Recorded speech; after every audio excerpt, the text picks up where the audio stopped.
Doom, doom, doom, doom. I ain't gonna eat, I ain't gonna sleep, ain't gonna breathe till I see what I wanna see. And what I wanna see is you go to sleep in the dirt. Permanently, you just being hurt. This ain't gonna work for me, cause it wouldn't be sufficient enough. So we are just gonna be enemies as long as we breathe. I don't ever see any of us coming to terms where we can agree. There ain't gonna be no reason speaking with me. You speak on my seat with me, don't speak English. And we're gonna beef and keep on beefing unless you're gonna agree to meet with me in the flesh. You're gonna see.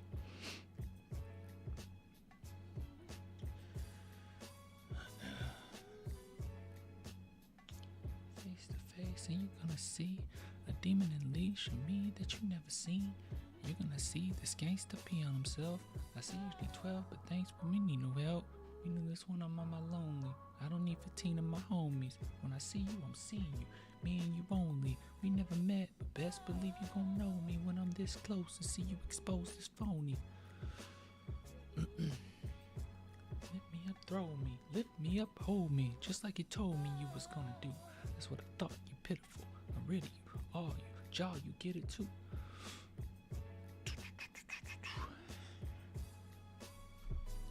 Are we on? Are we on? Are we on? Are we on? Are we on? Is that Eminem you're rapping? Yeah. Yeah. Greatest rapper of all time, Eminem. Yeah. Yeah. People so disrespectful towards M. So disrespectful towards him. Because Eminem had everything, bro. That's the thing people don't get. Like, Eminem legit had everything. Like, anything you need, he got it. You want some you want some silly songs, you got it. You got some silly songs. You want to just go crazy, you want to feel crazy, listen to some M. You want the ultimate breakup song, go listen to 25 to Life. You know, listen to some M. You want storytelling, you can listen to M. You just want some pure rapping, some bars, you can listen to M. He had everything.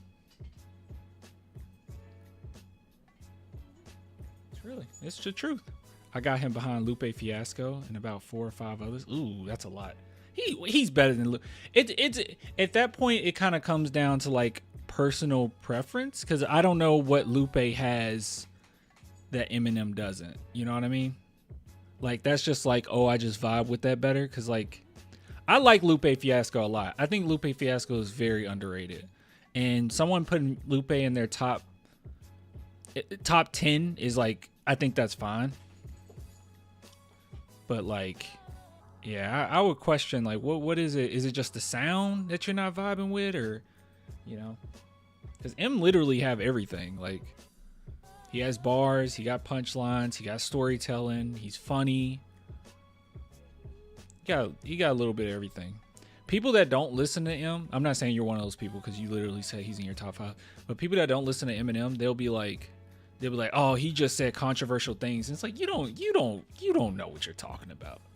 You didn't actually pay attention or know the impact of Eminem's music. You don't know what you're talking about. He's way more than just that.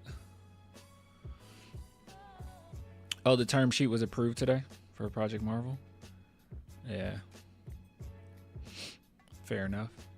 Yeah, like, he literally has everything. You know what I mean? Everything.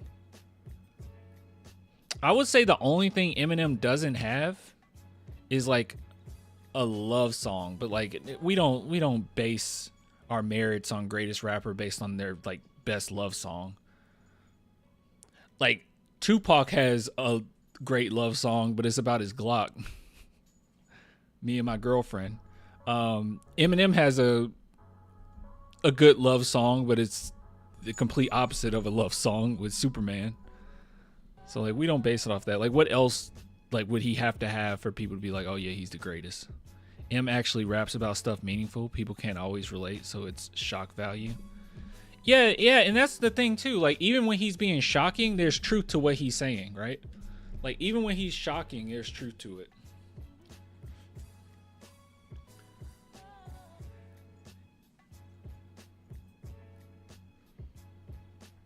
Hello. Like, you listen to something like Who Knew, and the whole point of that song is just putting a mirror back to parents who say that he's bad for the youth. And it's like, no, I'm a product of bad parenting. I'm a product of a broken system. I'm a product of poverty. And you hate to see that. You hate to see that represented. You want that hidden, so you can have your perfect idea of an American white boy. And he acknowledges that. And he'll like go all out on some of his music, say some crazy stuff, but it's the whole point to it. And he embodies hip hop, right? Like that whole like I don't care, I don't give a F type mentality. Like he just the throne was, I mean, not throne. What am I trying to say? Not the throne. The torch. The torch was passed to him, right? I mean, I'm talking back to like NWA days, hip hop against society. You know, M embodied that. He was the 2000s.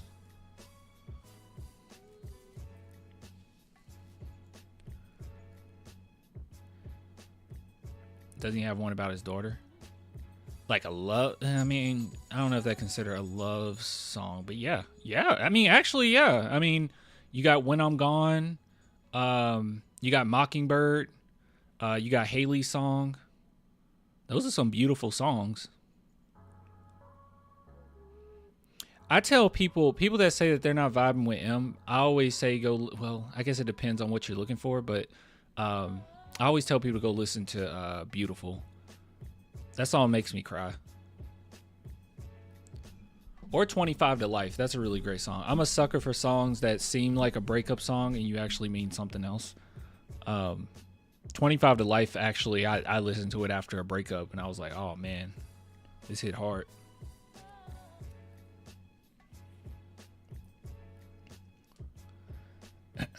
But I mean, I'll admit that I would never expected it.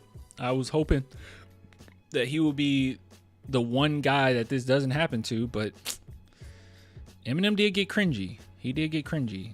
Death of Some Shady, even though I have the vinyl, even though there's some really great verses on it, even though, you know, he has not lost his ability to rap, he's really good. I would argue that nobody has reached the age of Eminem and still been this good at rap. The sustainability is ridiculous. Like, he has all that, but he's cringy. He's a little cringy now, you know what I mean? He's a little cringy. I mean, the whole don't cancel me, you just want to cancel me. It's cringe, bro. It's like, I don't know what's up with rich, like middle-aged celebrity men that keep doing this. Like Dave Chappelle, Eminem, just complain about being canceled. Like, it drives me crazy. Yeah, it got real cringe. Revival was a great idea, but the mixing was horrible. He came back with Kamikaze. That was old school M. Everybody loved that. It was like, ooh, he's back. Underrated, Music to Be Murdered By. I do not know what, for the life of me. If it would have had the same marketing as Death of Some Shady, everybody would be loving that album. No one talks about Music to Be Murdered By, and I think it's arguably like new school Eminem's like best album. It's really good. Hip hop rap is anti-establishment at its core. I have no doubt that Eminem is part of the culture. Drake, on the other hand, yeah, Drake ain't really part of the culture. He was impactful though. He was impactful, but I don't know. You know, it's some rappers, man, that I hate to say it like this, but like, it's frat boys, right? Like, it's like frat boys will support it. Frat boys, the ones that really love it, and they'll play it at their party or whatever, you know, while they're trying to get with some chick. That's like Drake's music. I feel like that's the core of his audience. It's just kind of like frat boys that don't really care about hip hop and it's catchy and they just roll with it. Eminem got everybody. Funny enough, M wouldn't be played at a party though, but Eminem got about everybody. Like, everyone kind of loves Eminem. If you're a hip hop head, a true hip hop head, and you're not, let's just be honest, a lot of racists, you like him. If you're, you know, somebody that just grew up in that era, you like him. You know, if you're a fan of movies, 8 Mile is probably. Would you say 8 Mile is the best rap movie ever? Because I want to be biased and say it is, but I kind of feel like Hustle and Flow is better than 8 Mile. Maybe like a tier. I feel like it's a tier or two higher than 8 Mile. Like, I think it's just a better movie. It's like Hustle and Flow is a better movie, but 8 Mile has a better ending. You know? Any Spurs news just joined? Yeah, we're gonna. Well, I don't know if we had news. I think it was just some stuff to go over. No big news. Let's take a look. That's 100% Drake's core fan base. Yeah, that's how I feel. I feel like his core fan base is those. Yeah,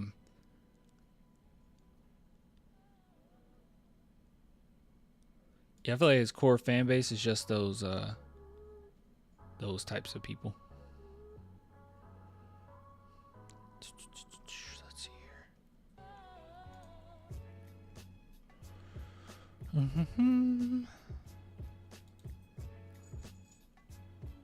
Oh, I love how this person deleted.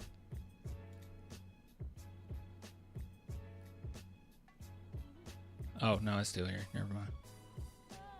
What a horrible person. What a horrible person.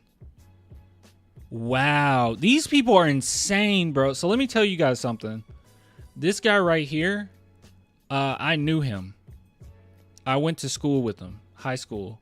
And he was also in choir. And I was in choir with him. He was a couple grades under me. And if you guys haven't heard, he ended up getting really big on TikTok. He got a pretty big YouTube channel as well. And he died in a car accident a couple days ago. Or was it a couple days ago? Last night. I think it might have been last night, literally last night. And with that being said, people really hated some of his takes. Like, it's been like Cardi B fans, I think Megan Thee Stallion fans, I don't know, but they really hate him. And this is just so mean. This was him 5 days ago, spending his last days on Earth, you know, crapping on and downing a woman more successful and alive than he'll ever be. What is that? Like, seriously, like, what is this? What is this? That's horrible, bro. Once again, like I said, I knew him in high school. He was a pretty nice dude. Like, I wasn't friends with him. I'm not going to sit here and, like, make a whole, you know, dedication post or anything like that. It's just, you know, I knew him. He was cool. We were in choir together. He was nice. And a lot of people resonated with him. He got big on TikTok, got big on YouTube. There's so many videos out there now, people talking about this. He died in a car accident. And these people, bro, I never realized. So I'm an Eminem fan, right? You know, I'm an Eminem stan. And, you know, we can get a little obsessive, stan fans or whatever. What do you call it? That stan fan? That doesn't make sense. That's yeah, I don't know why I did that. But like Cardi B fans or Megan Thee Stallion fans or Nicki Minaj fans are some of the worst fans ever, saying this was him 5 days ago, spending his last days on Earth, ishing on and downing a woman more successful and alive than he'll ever be. Alive than he'll ever be? What a horrible, horrible person. What a terrible person. Like, we always talk about guys need to go, like, touch grass. I'm assuming this is a woman. Women need to touch grass too. This is ridiculous, bro. Here, let's see what they're responding to. All this negativity that he spewed. Oh, wait, you guys can't hear that. All right, let's listen. Cardi B is not a rapper, and I mean it in the most respectful way possible. Just follow me, because you're going to think I'm trying to drag that girl, but I'm really not. Like, me personally, when I think of Cardi B, I just think of, like influencer, social media girl. I'm never going to discredit her coming from, you know, stripper, loving hip-hop to mainstream, and how she's able to just hold down her brand when it comes to the whip shop. My mama got them. Oh, man. This guy, what a horrible guy, man. Wow. He respect her come up from a stripper to a rapper. Wow, what a horrible person. whip shots. Them whip shots is good. Cardi B is good in that lane. Do I associate Cardi B as a rapper? No. I just don't see her getting in the field, freestyling, spitting bar for bar, because that's just not her, and that's okay. Cardi B music to me is just cute pre-game IG caption music. You know, if I'm getting bread, I know I'm about to go, I know how to go ahead and get a bag. No. Like, I'm not gonna discredit it. It's cute. And it's music I don't have to digest. I know if I put her songs on, if she say ABC, she just meant ABC. It's no triple entendre. And I think that's where the problem come about. Cardi B does good as she is as just Cardi B. When you try to hype her up as this queen of rap, I can't give you that. Because I heard the Imaginary Player song. Beat is cute, visuals is cute. That's all I can give you. The cadence is not there. What can you speak any more facts than this? But yeah, this is him downing a woman. I feel like you feeling it. It feel like you reading, and that's okay because I didn't expect her to come in with some hard hitting deep stuff. Hello, it's me. That's Cardi B. Do you see what I'm saying? He's completely right. He's completely right. But these people are such sycophants till they just cannot bear the idea of anyone talking about their Lord and Savior. Like, oh my God, bro. What is wrong with these people? Everything he said was completely true. There's nothing wrong with what he said here. There's nothing that's downing her. If anything, he gave her so much credit. He gave her so much love. And then on top of it, he's just like, hey, he probably could have phrased it in I mean, it wouldn't have mattered to this person, but you could have phrased it in, I don't see her as a rapper. She's a rapper. Like, objectively, she's a rapper. But a MC. That's what he really meant. Like, he doesn't see her as an MC. And she's not an MC. I saw her on like one of those like rap battle shows on Netflix or whatever. And like her criticism to the people that came up was pretty awful. Like all the criticism was just like, hey, you know, show a little bit more energy. I think she even said like, you know, I'm not the biggest like lyrical person in the world. Yeah, she's not an MC. She's not an MC. She shouldn't get that. She shouldn't get that title. Doechii should get that title. But Cardi B, no, she's not an MC like that. You know, she's entertaining. Her personality is awesome. Any beat that she's on, she kills it. I don't even think she write her own music though. You know, I don't like Nicki Minaj. I don't think Nicki Minaj is like that great. But Nicki Minaj, especially in her prime, and writing all her music, she was an MC. But this is ridiculous. But yeah, rest in peace. I can tell he got a good personality and wasn't even downing her. Gave her credit with slight criticism. Nothing wrong with that. It's insane for you to like take this clip and say, yeah, he should be dead. Look at this. What is wrong with these people?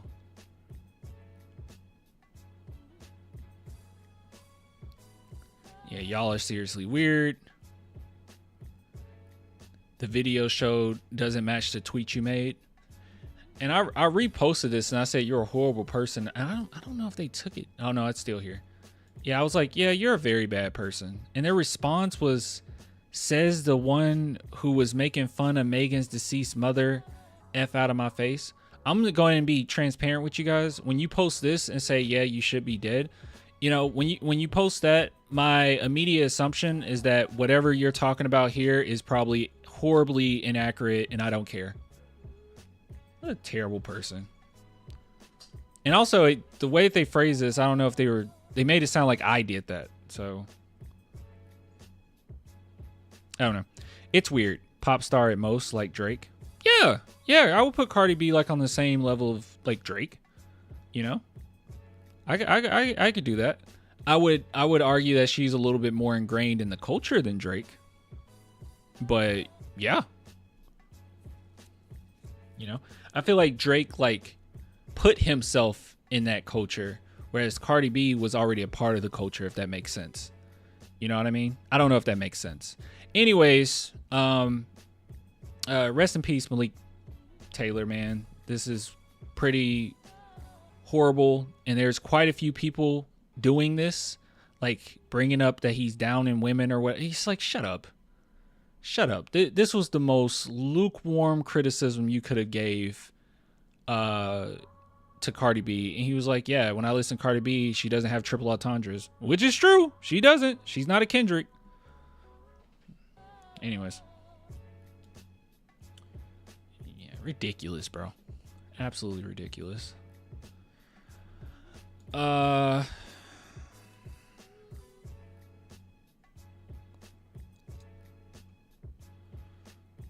Ah.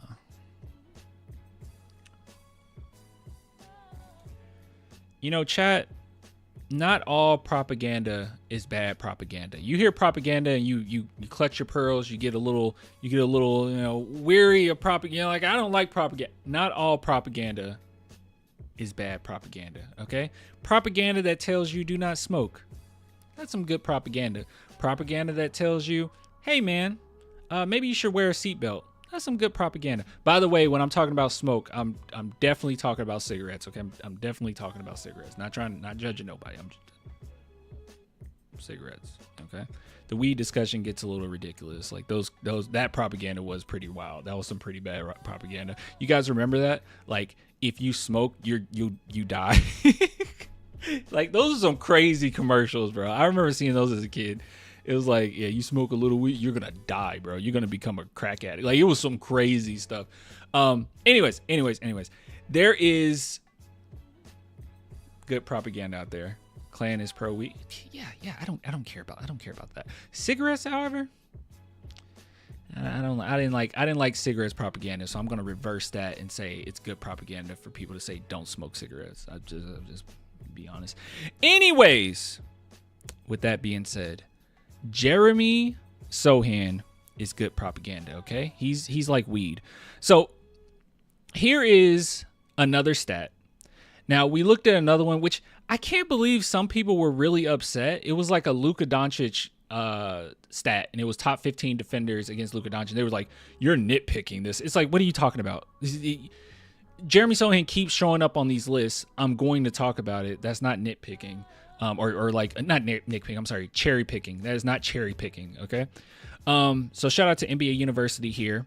And this is quite impressive. Actually, you know what? I'm not gonna spoil it. You guys are very smart. My audience is very smart, okay? You guys have big IQs. I want you to take a look at this. And chat, I want you to tell me what stands out to you, okay? So once again, I probably didn't even say it. This is top 15 defenders who faced Anthony Edwards. What stands out to you? What's quite impressive that's better than everybody else's? Do. Why you guys answer that? Did you watch the new episode of Peacemaker that dropped? Season 2 looks like it's going to be fun. I have never even watched Peacemaker. Should I watch it? Maybe I should watch it. Maybe I should see Peacemaker because John Cena is pretty entertaining, right? John Cena is pretty entertaining. Hello, Tavares. How are you doing? Okay, I'm sure that's enough time, at least for people who see the YouTube video, to leave a comment, okay? And chat, you guys can answer later. I think there's actually a delay between me and chat. With that being said, the one thing that I noticed that stood out to me was this category right here, turnovers. My goodness. So 99 possessions, Jeremy Sohan forced 5.3 turnovers on Anthony Edwards. Far ahead than anybody else, all of his other peers, okay? Also forced 48%, which it's not great, but with the 5 turnovers, it kind of evened itself out, right? And then if you compare him to everyone else, yeah, he did phenomenally well, like ridiculously well. So it's kind of crazy to me that yet and still people do not give Sohan enough credit. Now, I've seen people say, well, Clan, Jeremy Sohan really needs to step up, right? He really needs to step up when it comes to shooting. I completely agree with that, right? But what I don't like is when people start to say he's just an average player, because I don't think that Sohan is just average. I don't think a player can. Maybe you guys can give me an example. Well, one comes to mind, but I don't know. Would you guys consider him average? But like, I don't think you can be elite on the defensive end and be considered an average player. Like, I don't think you can be one of the best defenders in the NBA, but then just be an average player. Like, by definition, that's not average. Stop it. He's average. Well, let me ask you a question. Would you say, like, and he's way better offensively than this player, so this shouldn't even be like a comparison, but would you say that Tony Allen was an average player? Maybe. I mean, he was really poor offensively, but phenomenal defensively, and everybody recognized how great he was on the defense and how much of a disruptor a headache he was on the defensive end. So like that player, I don't know how many people at that time would have just been like, especially in his prime, would have been like, yeah, he's just average. Like a lot of people liked how good he, yeah, exactly. Like how is he average? Yeah, mid. Okay.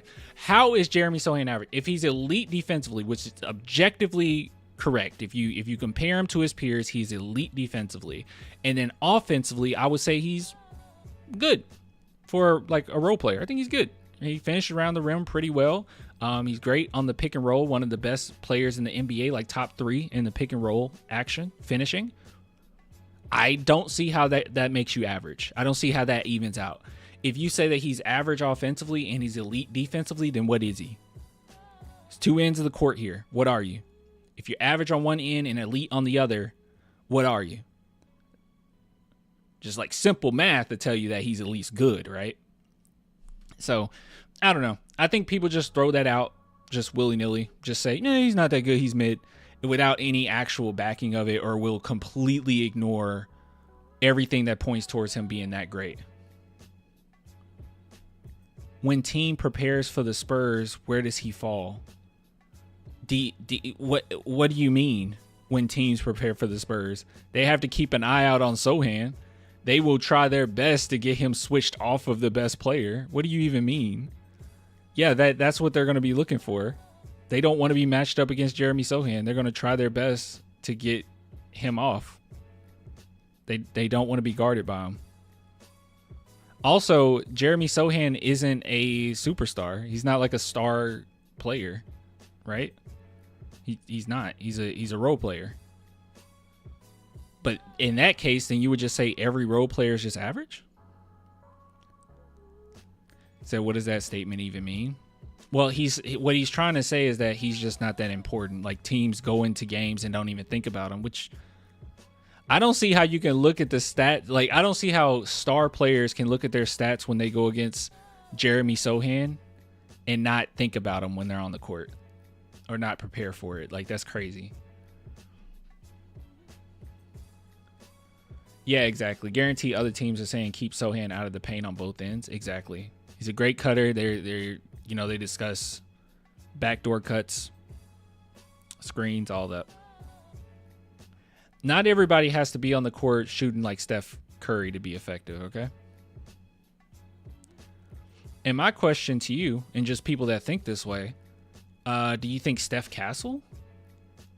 Like, do you think teams go into games and think about Steph Castle? What do teams prepare for Steph?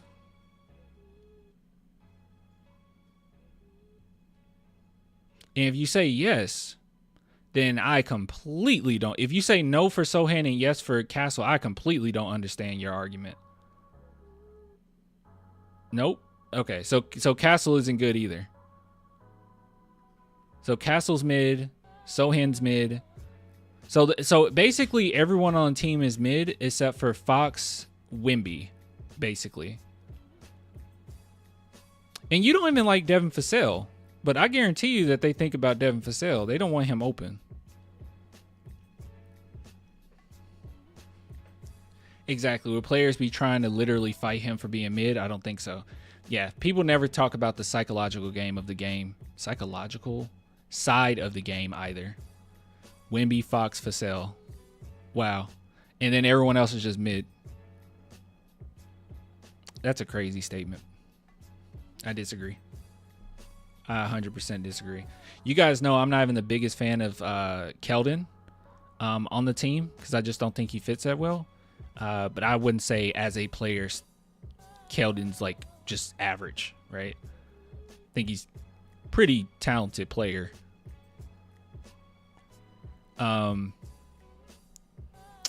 I don't know. That's wild. Offensively, I feel like they be a little worried about Castle. Defensively, I'm sure they'd definitely look out for Sochan. Yeah. It's silly. That's a silly argument. That's a silly argument. I guarantee you have never seen the sheet in which we see who they're looking out for. Funny enough, we have, though. I remember I was taking a look at that. You guys remember that? I think we were going against the Dallas Mavericks, and the sheet got leaked as far as the scouting report got leaked. And yeah, everybody was on there. I think that was Wemby's rookie year. Sohan and Castle should not share the court together. Okay. Keldon, Sohan, Castle, same category. That's horrible. That is a horrible analysis if I've ever seen one. Keldon is horrible defensively. I would say the only thing that he's above average at and really good at is the ball in his hands going downhill, right? That's about it. Everything else, not really. Like, he's like shooting wise, 3-point shooting wise, he's mid, inconsistent with that. Anything else on the offensive end, just okay. Defensively, he's really poor. Sohan's elite defensively. As a role player offensively, pretty good. Castle, pretty good offensively, pretty decent. Okay, he needs some shooting. He needs to be a better shooter. He's a really great defender. So, yes, Sohan and Castle are definitely in a league above Keldon. But yeah. Oh, it was Mavs scouting report. That's what I thought. Anyways, I spent way too much. I love you, Tavarius. All right, I spent way too much time on your comment. But there are people that think like you. So I don't know. I'll just keep my propaganda going. I'll keep showing you evidence of how good Sohan is. I don't know how you can see this and just be like, this and this not that great. I don't see how you can do that. But, you know, if you want your cognitive dissonance going, I guess keep it up. All right. So, what else we got here?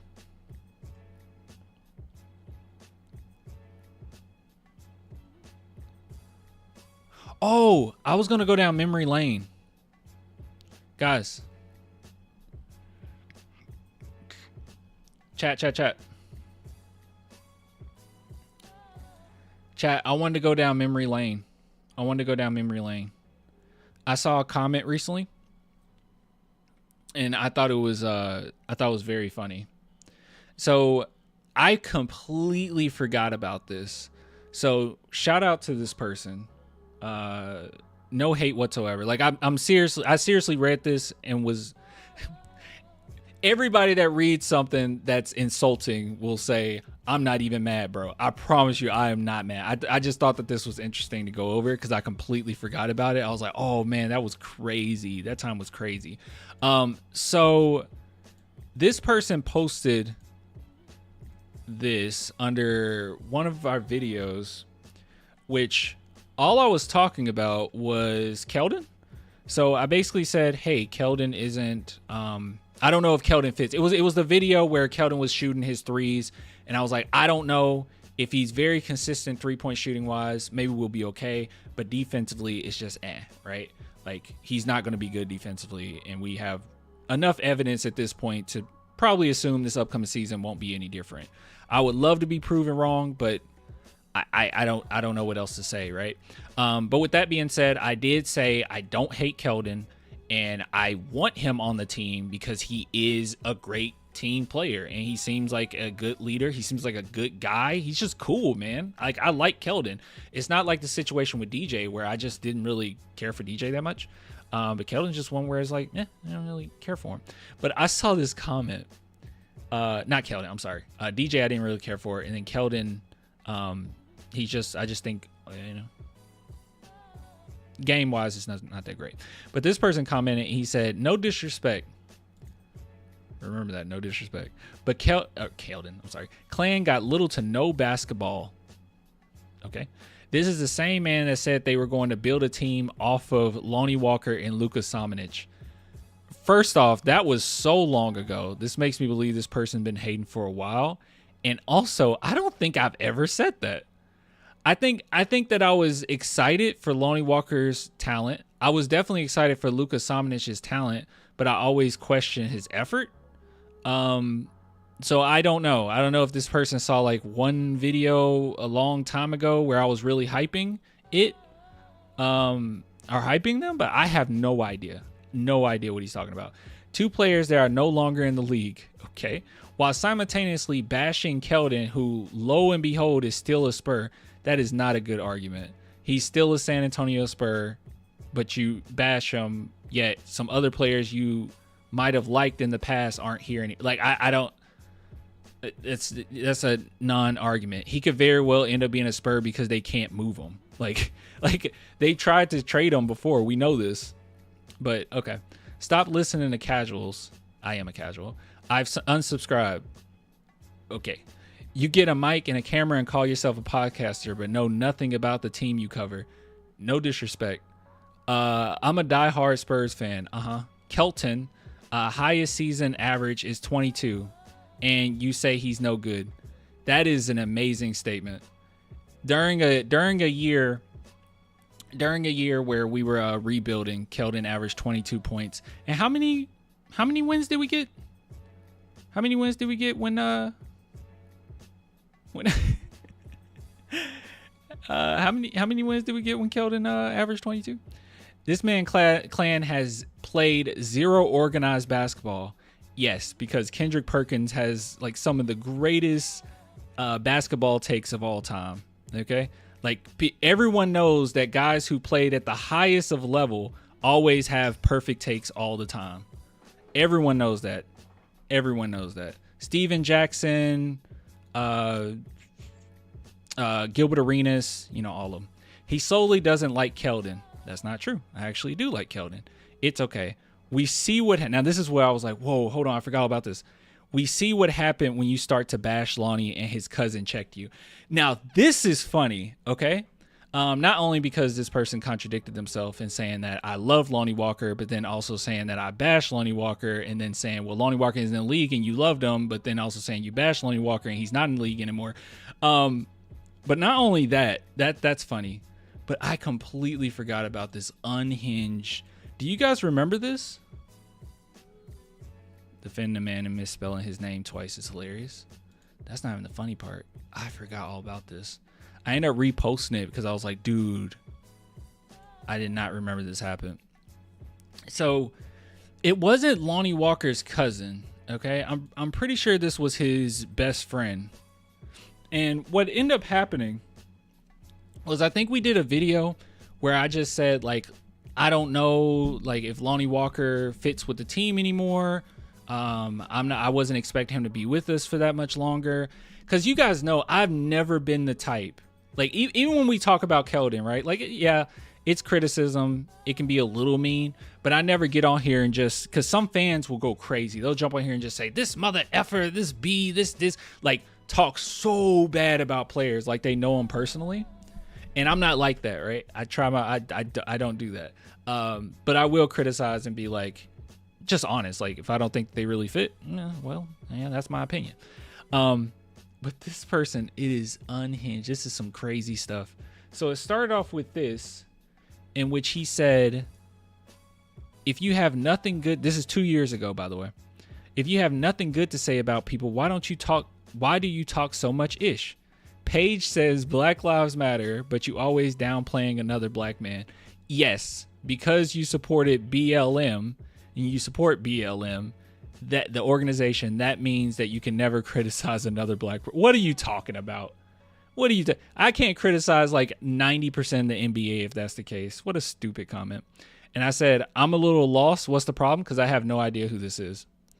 And then he says, your BA be talking crazy. Don't talk no facts. Just down talk other black men and then call me the P word. So, as he's saying that I downplay black man or talk crazy to black man, he's talking crazy to a black man.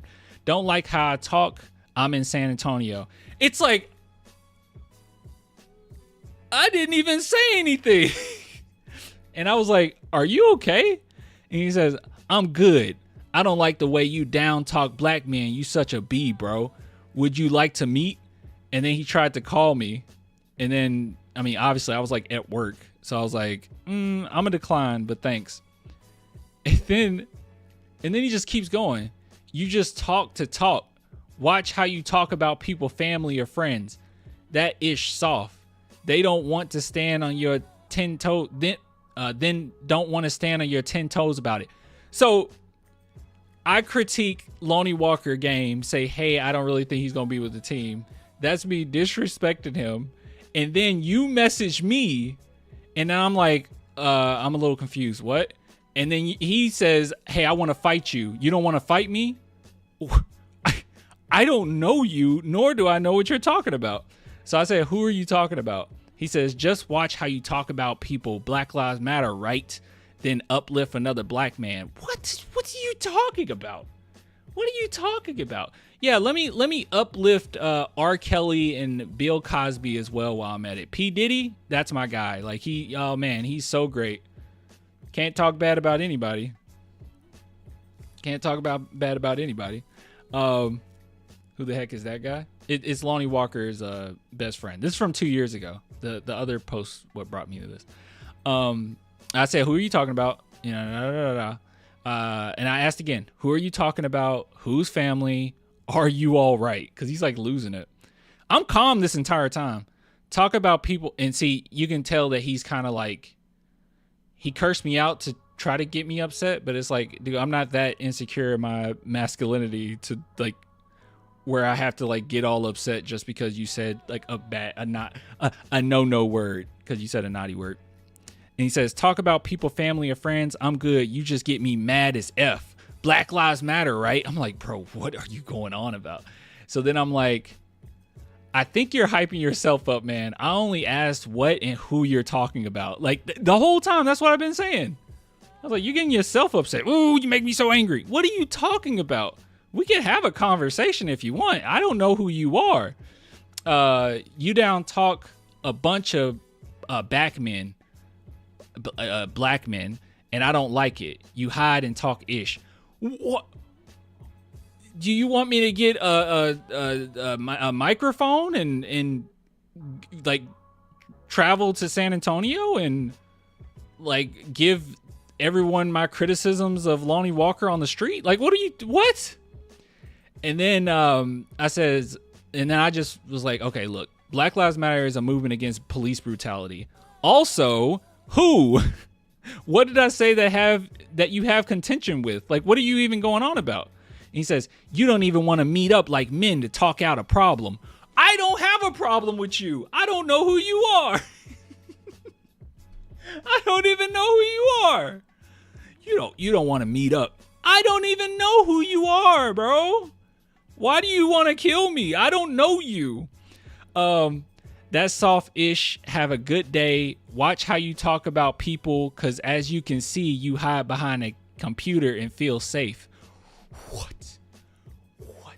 Guys, you know how I critique players. Just like I critique anybody, I never come on here and get personal, right? I never get personal. I never was like Lonnie Walker's mom or something. Like, I don't do that. I don't do that. As much criticism I gave Lonnie like his last year, I gave him so much grace. Like, so much grace. You ever want to talk? I'm in San Antonio. No, I don't want to talk. I don't know you. We can meet at a bar, restaurant, doesn't matter. FaceTime me. It's like, dude, you are unhinged. You have some issues, bro. And then I said, you reached out to me. I am of no obligation to talk with you in person, the phone, FaceTime, snail mail. I just want to know whose family have I talked about? Like, what are you talking about? I had to look into who this person was, mind you. You a B, I see you around. With that being said, we don't have text anymore. And I just said, you're a weirdo.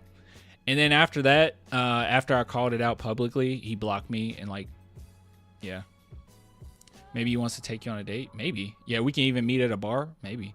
I don't know. It's like, this is a serious problem. Like, this type of aggression over just some guy on the internet is crazy. I don't know what it is. It probably was Lonnie Walker was bothered by it, I guess. And this person fought on his behalf. I don't quite understand. This didn't scare me at all. It's just weird. I was just like, bro, you kind of unhinged. Yeah, I don't know. I just thought that was funny. But like, and also, you know, that previous comment. We see what happened when you started to bash Lonnie and his cousin checked you. We see what happened. What happened exactly? So silly. People are very immature. Anyways. Card? Who you? Card. In his defense or defense of the post you posted, it is easy to see why someone would say you don't like Keldon. You do seem to talk different about Keldon. I was praising Keldon. Well, I want to say I was praising Keldon, but I gave Keldon a lot of grace, and it just kind of gets to the point where it's like, hey man, it's a lot of these games are games that we lose. I see like a lapse in defense, but this season might be different because we have so many defenders, right? But I don't know anything because I don't play basketball. Clan has said it before. Hate has not. Wait. Oh, said it before. He has nothing against Keldon. Just critique Keldon's play, but not Keldon's character.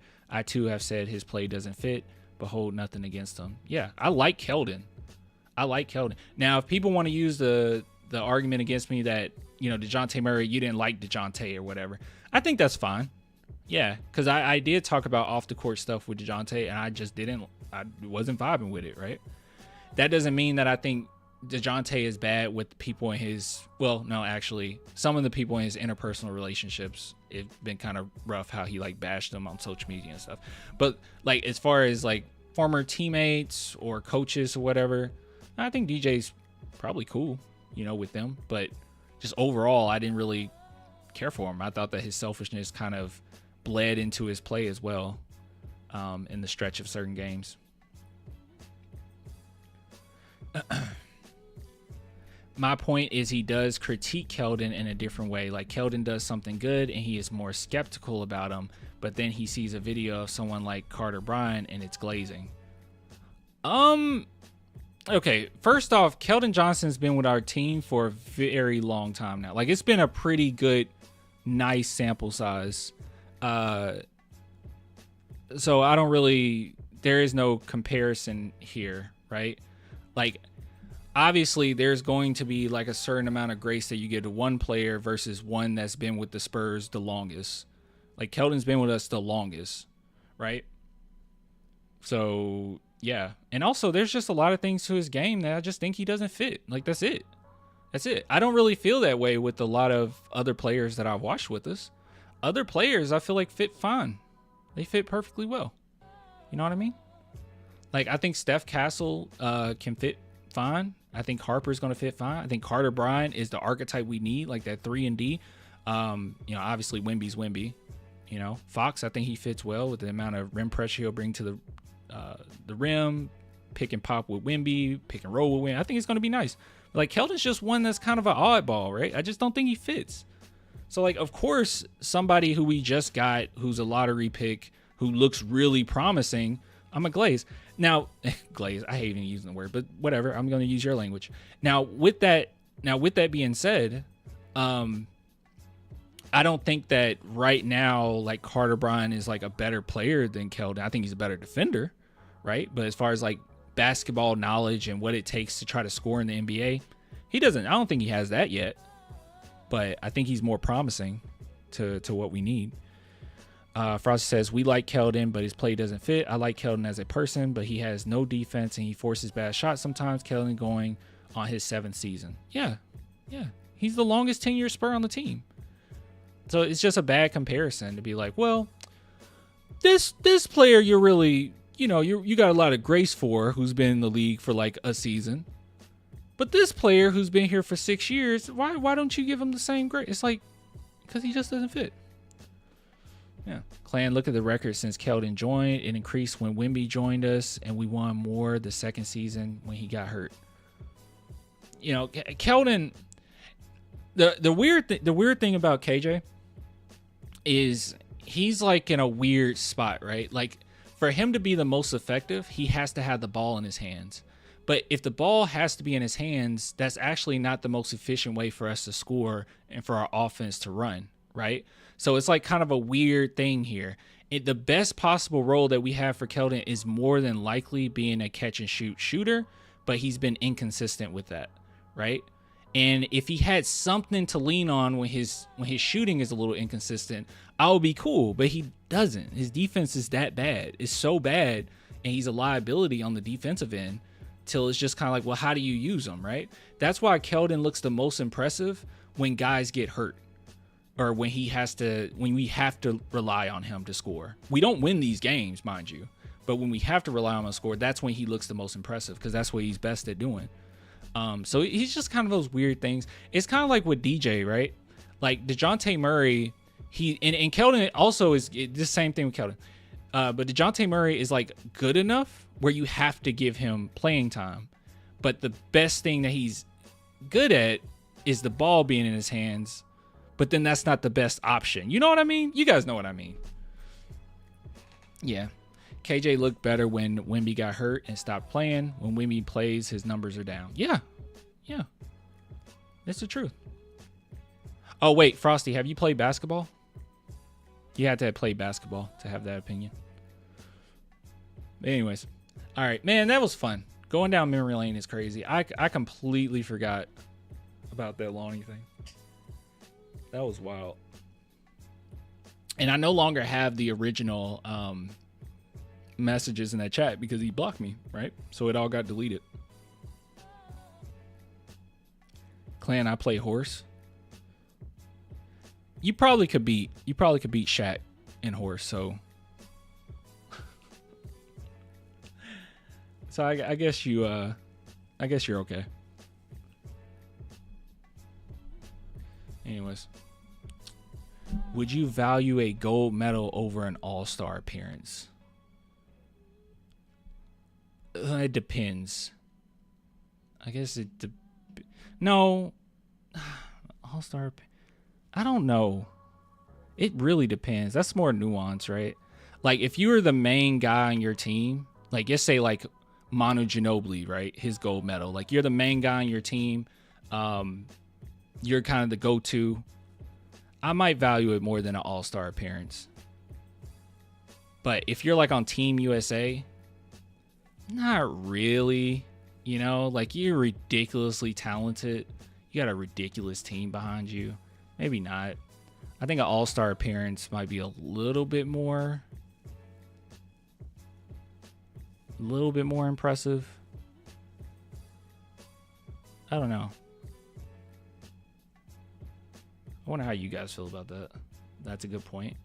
Yeah, I think it really depends. It's just a little nuance there. Because like if Wemby would have won the gold medal, he just beat Team USA. That's way more incredible than an all-star appearance. Agree. Depends on player and nation. Yeah, that's what it really comes down to. But if you're just like a role player on a team that's just stacked, I mean, not really. I don't know if I value that more than an all-star appearance. Anyways. But what do I know? I don't know ball. I don't play basketball. Let's see what else we got here.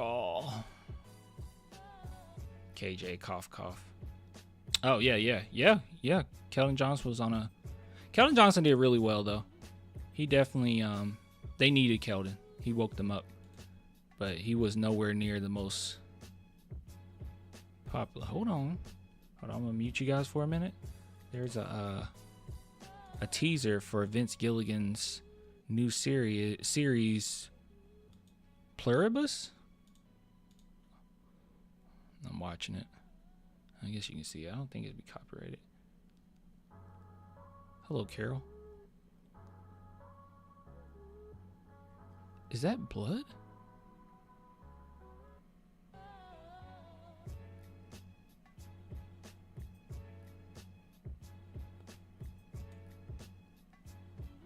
.202. Hold on.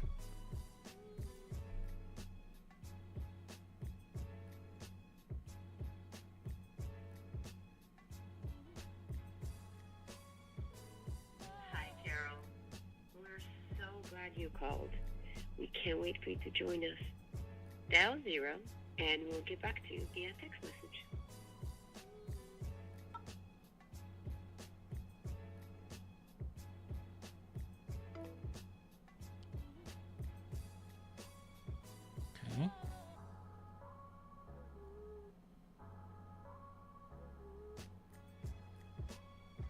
All right, they sent me a text.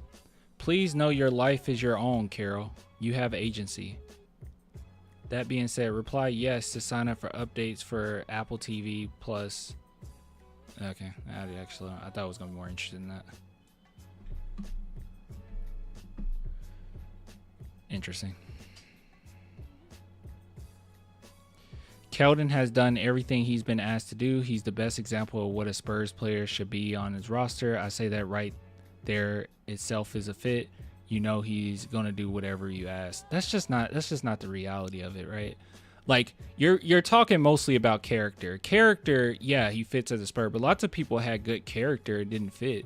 Like Pau Gasol didn't necessarily fit, right? And he had pretty high character. You know, like some guys just kind of don't fit, you know?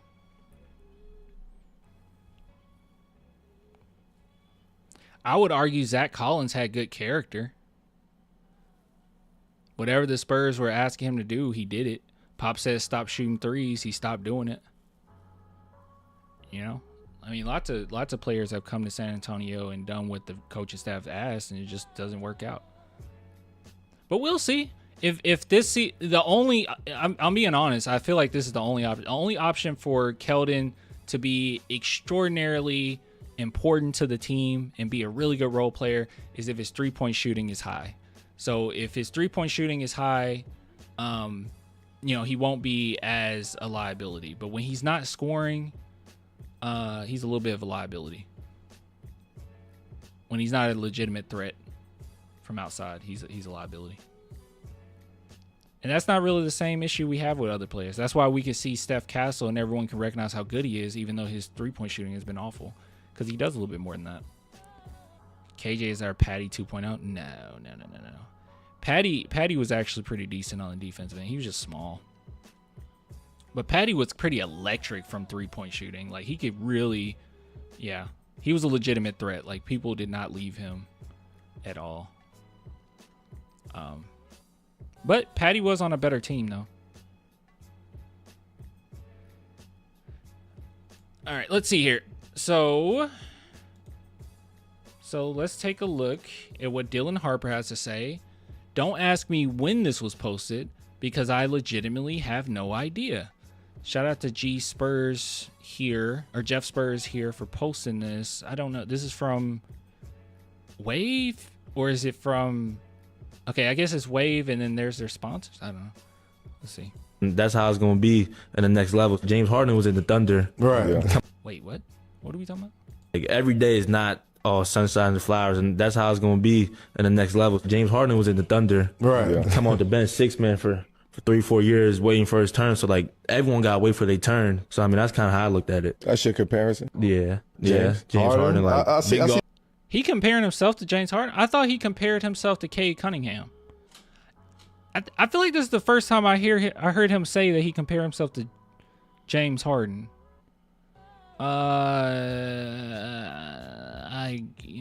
Do you guys see it? I don't see it. I've heard that. Oh. Huh. The homies and I were arguing about this the other day. Do y'all think Patty's number should be retired? Everybody that's watching this video, should Patty number be retired? I feel like you retire Patty's number, there's quite a few players you also probably need to retire, right? Like, I don't know how I feel about that. I don't think so. Like, I feel like you got to be pretty great. And Patty Mills was great, but you know what I mean. Like, you have to be like low-key legend. I might be tripping. A little Brunson Harden, you know like what I mean? Just big guards that get to their spot. Listen, don't let nobody tell you that's a bad compliment. Who, James Harden? Yeah, How's that bad compliment? No. What I'm saying is, people may be like, they may not love that way of type of game, type of style that he plays. You as an individual, I'm saying you fit that mold of a James Harden, right? You remind me of a James Harden, not just because you're a lefty. Nobody gonna stop you from getting to your spot or getting the shot that you really want to get. So like, and people forget that That's true. James was averaging 13. You know what I mean? Yeah, he was almost triple double. So like that's a really, really good comp when it comes to that. The main reason why people don't like doing James Harden comps is because of two things: effort and defense. Like there's always been a question as far as his effort. I guess those kind of go hand in hand, and his defense, right? I think also his conditioning. Sometimes people question that, but those are kind of the main things. Us as Spurs fans, we make fun of him because he always choked in those big moments, and we showed up when he didn't, right? But I think the average fan mostly sees Harden as like he doesn't play defense, and he ended up having that down his belt. So it's like when you compare the two, Dylan Harper definitely has a little bit more effort, and he definitely plays better defense than James Harden. So I don't really know. It's not an insult because offensively, James Harden's one of the best who ever did it.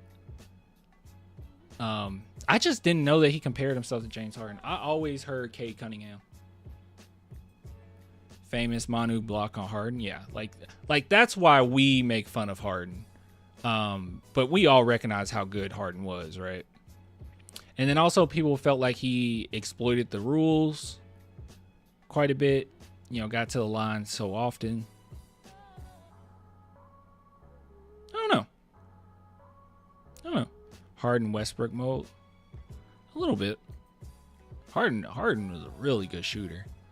So, but I understand the whole, like, you can get to your spot. And if he's molding off of Harden molded off of Manu. So we're good.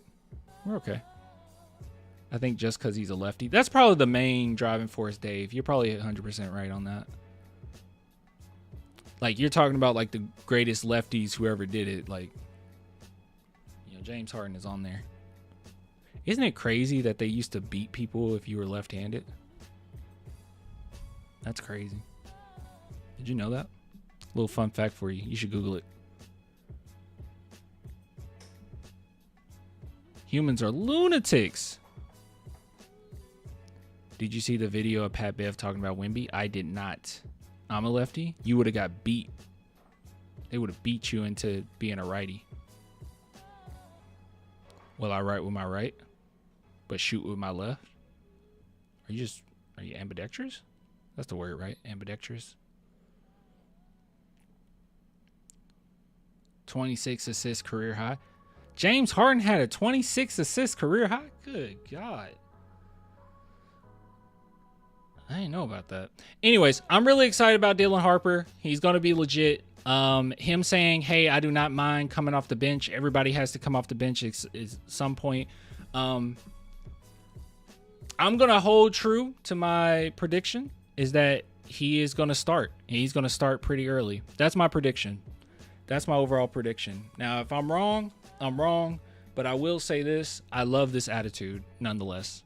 I absolutely adore this attitude of it doesn't really matter. Because at the end of the day, it doesn't. It's whatever works for us, whatever helps us win. That's what really matters. I just think that he adds a little dynamic ability in that starting lineup. And I think I just trust Castle to run on offense off the bench. I just trust him more right now than Harper to run an offense. So, yeah, I feel like Harper sits, Castle goes in, and we're looking good. But, yeah. I think he'll start at least half the games this year at least. I think he's going to start. I think he'll start pretty early on. But we'll see. We'll see. I told you guys my prediction already. I say the Spurs get 4th seed, and I'm sticking to it. They would have to really convince me out of that. The real starting 5 is the one who end the match, though. Basically, yeah. Who's out there in the last, 4 minutes? Yeah. Yeah, 4 seed seems about right. 3rd seed. Some people said that I was reaching a little too high. I was looking at the comments on one of those videos. They were like, Clan, that's way too high, my friend. 4th seed is just not doable. 4th seed is just not doable. Who should be out there last, Clan? Ooh. All right, I'm just going to throw it out there. Right now, I'm going to go with Fox. I'm going to go with Castle. I'm going to go with Barnes. I'm going to go with Sohan. And I'm going to go with Wemby. All right. You have some really great shooting from Barnes. Steph Castle has, I know we lost plenty of games, but he's basically proven, even throughout college, he's kind of proved it, or his year in college, he proved it. He's a finisher. He's an ultimate finisher. So those are the guys I want to roll with. Devin Vassell. Oh! Dang, do you run with Devin or do you run with Castle? Dang.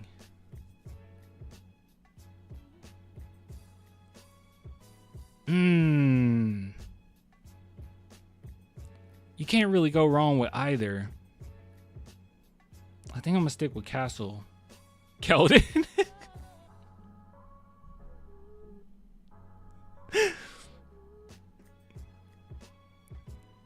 More mature scorer. Man, you got Wemby out there. You got Fox out. Fox is the ultimate like clutch player on the team. He'll hit plenty of clutch shots. You got Barnes. I don't know. I think I roll with Castle, man. Castle's a better defender than Vassell. Vassell's a good defender, but he's not like as great as Castle. I think I roll with Castle and Sohan and Wemby for you got those 3 defensive juggernauts. And you got at least 3 great scorers. Or really good scorers. I wouldn't say Barnes is a great scorer, but like really good scorers. Or shooters. I don't know. Yeah, year 2 Castle is going to be amazing. I'm looking forward to it too. I know this means nothing, like little to nothing, but I am a little worried if Castle's 3-point shooting be better. Most stuff that we've watched, it just doesn't look that great. But, you know, we'll see. I know the point of those drills that he was doing wasn't really to like finish the shots, but we'll see. He doesn't need it. Any defender we have is a good defender, really, because of Wemby. Any defender we have is a good defender, really, because of Wemby. That's actually not true. That's actually not true. But Wemby can like move all over the court, which makes it ridiculous. Like he just mitigated a little of your flaws, but we still got exposed. Even when Wemby was on the court, sometimes we would get exposed. But now that you have Carter, now that you have Sohan and Castle, and even Fox, right? And Harper. I think Harper's a pretty good defender. Yeah, it shouldn't be that much of an issue. No Keldon in the fourth. No Keldon in the fourth unless we have a lead, or Keldon 3-point shooting is over 35%. Keldon has poor defense. Yeah, I would put Keldon in there. I would put Keldon in there if he's hot. If he's hot, you know, we're going down a stretch. We need some scoring, and he's going off. I'll probably keep him in there. Yeah, probably keep him in there. But if things are like tighten up and it's really hard to get a shot and everything, I'm sitting them. If we just got to finish with play strong, make good decisions. Because, you know, when things get tighter in the fourth quarter, that's really what it comes down to. Who executes the best, who makes the smarter decisions, and who plays better defense. And when it gets to that point, yeah, that's not really who I'm leaning on. I think we got better options. I actually believe Harper will be above average shooter in his prime. Oh, no. Harper's going to be fine. I'm not worried about his shooting. He'll be fine. Big Boy Mustang, Olympic gold medalist. I wish that was a selling point. Unfortunately, it is not a selling point. All right. Good stuff, though. By the way, all the like former NBA players that have a podcast, every time we see something from Carmelo Anthony, it's actually pretty good. I like Carmelo stuff.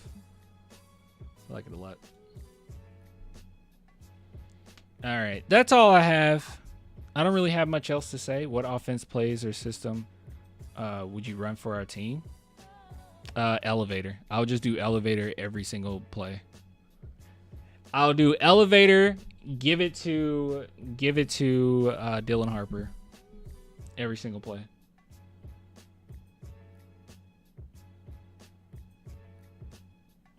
That's my bias. That's literally my favorite offensive play. What's elevator? I can show you.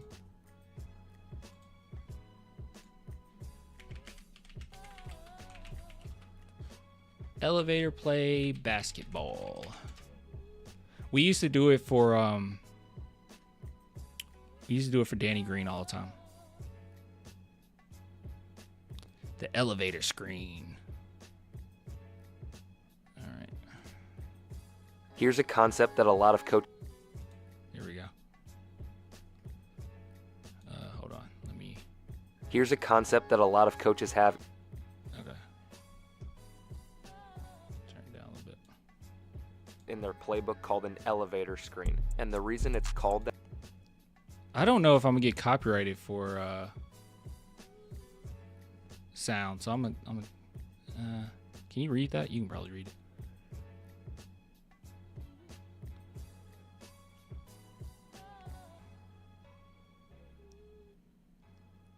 Did you see that? Did you see the elevator? The two screeners? Look at this right here. They close you in. This defender gets caught in between. It's so beautiful. It's like it's the coolest play ever. I don't know. It's the coolest play ever. Okay, Coach Clan. They closed the door. It's so pretty. Yeah, that's why it's called elevator, because the elevator doors. It's such a pretty play. Yeah, that's my favorite. That's like by far my favorite.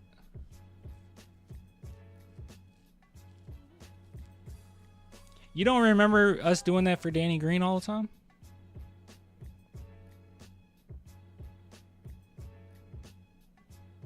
You don't see it that often. I feel. Do they even do it for Steph Curry? See if I can find some. Elevator basketball play. Oh no, they do it all the time.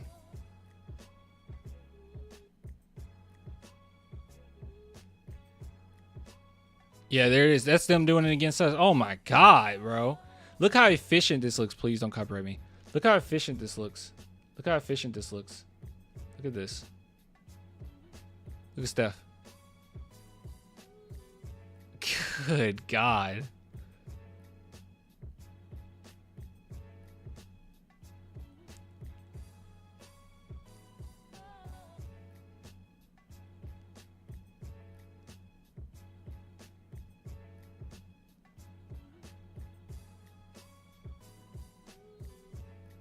That's so good.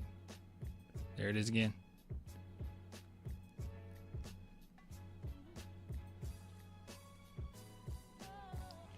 All right, so Big Vic, top of the key.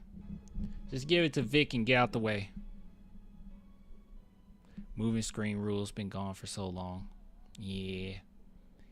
Yeah. Charles Bassey name at the bottom.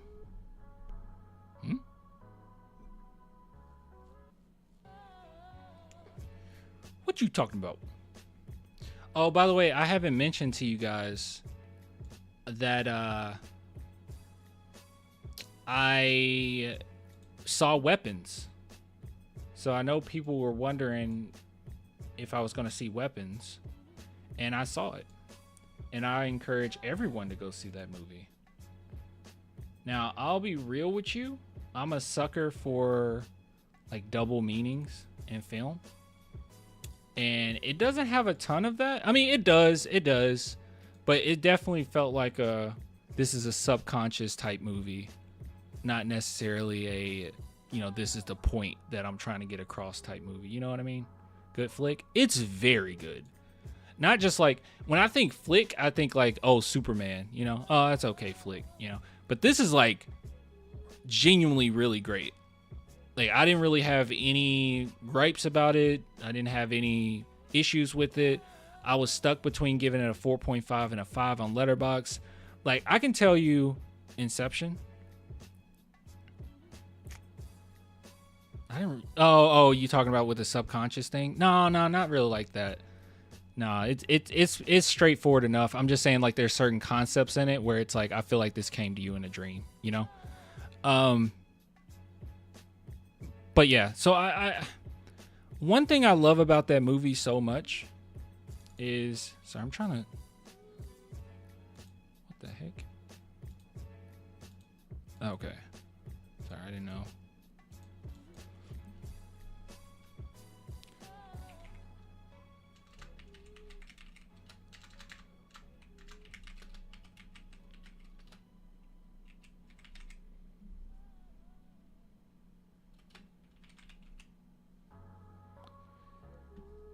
Anyways, one thing I really loved about the movie is that they could have easily created a character that, wait, I probably should talk about the premise, right? Some people probably don't even know what it is. So the premise of Weapons is basically there's this classroom. I don't even remember what grade it was. 3rd grade? 4th grade? Where all the kids just end up missing. Like, there's this one classroom where all the kids are gone. And because of this, obviously people start questioning, like, what's up with this teacher that, like, all the kids from your classroom is gone. So people think that maybe she's a witch. People think that she abducted them. People, they're like, what is going on? But it's also, they don't have anything on her because all the kids literally got up and just left at 2:17 a.m. in the morning. No one knew what was going on. They just hopped up and left, right? So the question the whole movie is just, hey, what's going on? Now, with a character like this, where everybody's ridiculing her and saying that she's a horrible person and saying that she's terrible and, you know, that she's doing something with the kids, you could have easily just made her sympathetic, right? Just make her a very caring teacher that just got a crappy end of the stick, right? You know, it's just unfortunate, feel so bad for her, yada, yada, yada. But the reason why I love that movie is because they didn't do that. They never once made it feel like you should feel like 100% bad for her, right? Because they bring up stuff in her past. There's certain decisions that she makes throughout the movie. And you are sitting there like, hey, this is a human being. So they actually made, which horror movies have been doing this a minute now, but they made a horror film where the main character isn't just a one-note, you know, good guy. You know, she's not that. And I think that made her even more empathetic because I felt like this is an actual character. I actually cared about her. And I wanted her to be okay because she's a person. She's flawed.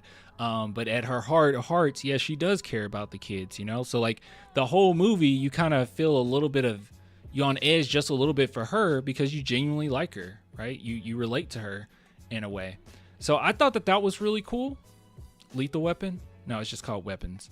I thought that was really cool. That they made a character that you care about that's a human being and isn't just someone who, you know, you're supposed to just feel bad for, right? Because that's not interesting. That's not an interesting character. So I really like that was an aspect of the movie that they rolled with. Another aspect that I like, that I'm a sucker for, I'm a big Pulp Fiction fan.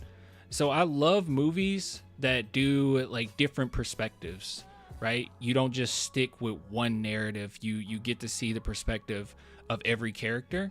And that's very entertaining to me. So they have multiple chapters and you get to experience the movie, which each chapter gives you a little bit more understanding of what's going on, but you get to experience every single character up to a point in the story.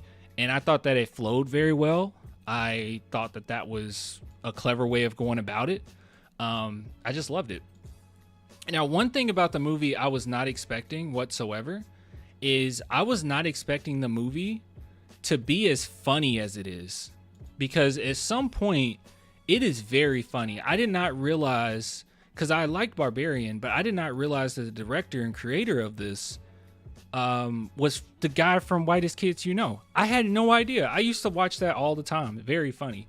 But he made the script because his friend passed away. If you guys don't know, his friend was dealing with alcoholism. He was like the main guy at Whitest Kids You Know.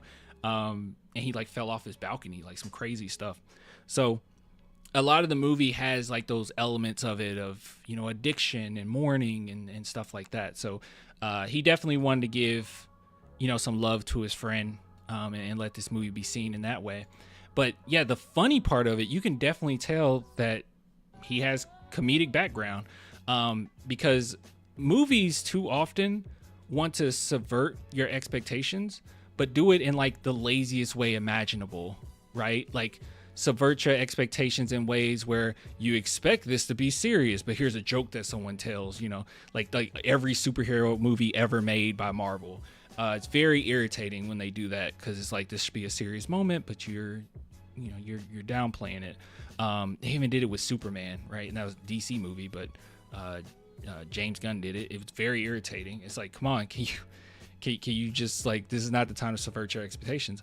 Or you can think of movies that retcon way too much, or like change too much of the lore, like Star Wars, right? What they did with this past trilogy. It was just like, what are we doing? What are we doing? This is too much subverting expectations. But this movie does it in a way that I think is very clever. And also at a point in the film where, I won't spoil what happens, but it's a point in the film where you like genuinely feel good what's going on, and it subverted your expectations, and it makes you finally breathe. And I think that was very clever to subvert it in a way where you don't expect the tone to change the way it does, but you're also relieved that it does, if that makes sense, So just overall, man, I thought it was phenomenal. I thought it was I didn't even mention how scary it is. It's a genuinely scary film, like very scary, I think. I don't know if people would agree or disagree with that, but like, I'll say this. Jump scares. I hate jump scares in horror films. And I don't hate them because they're jump scares. I hate them because they're lazy. A lot of times movies have jump scares, and it's like somebody walking down an alley, and then a cat, comes out of nowhere, and it's like, oh, okay, that's the jump scare. Or somebody comes behind another another character, touch their shoulder, and it's like they play like this loud noise, and it's like, that's supposed to be the jump scare. That's lazy. It's lazy. This movie, every single time it had a jump scare, it was telling the story. It was a reason for it, right? It's supposed to keep you on edge, but there's a reason for it. They're not giving you the jump scares just to give it to you. Like, it's progressing the story forward. It's part of the narrative. It's not, I'm walking in my house. Oh my God. Oh, here's my, yeah. Even a dog can do jump scares. Yeah. Like, here's a dog. Oh, like, stupid. Like, that's whack, right? But this one does it in a way every single time. I'm thinking of sometimes they do it. Every single time it was for the story. So like, I loved that. I loved everything about this movie. I usually don't give a movie that, because it does have deeper meanings, but it's not like, the allegories isn't as strong as like Get Out, right? Like, it has elements of stuff, but it's not as strong as Get Out. It's not as strong as, I don't know, maybe even say it follows Bbaaabbyy or something like that. Or Parasite, right? Like, Parasite's a masterpiece, like something like that. It doesn't really have that, but it has like little elements here, right? Where I think a lot of people can take a lot of meaning from the film. I do wish that it was a little bit more straightforward with allegory, just because that's my own personal preference, but there was no reason for me not to give it a 5 out of 5. So yeah, Hereditary is scary. Hereditary is very scary. Hereditary made me wonder, like, what was going on in Ari Aster's childhood. Like, real talk. It's like, are you okay?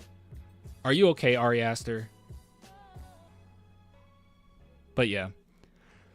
But if you guys are thinking about watching it, just go see it. It's genuinely really good.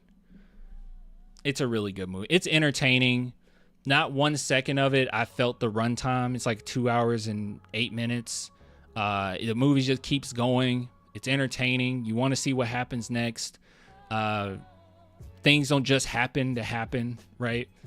I was watching somebody's critique of the movie. I just completely disagreed. They said that a couple of the storylines went nowhere. And it's like, well, the point of some of those storylines were to lead to that climax, which it did, and it did it pretty well in a way that you can believe, right?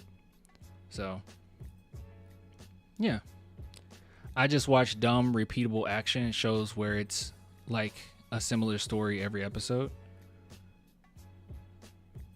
I just watch dumb, repeatable action in shows where it's like similar story every episode. Oh yeah, I get what you're saying. Like a lot of stuff is just the same now. Yeah. Yeah.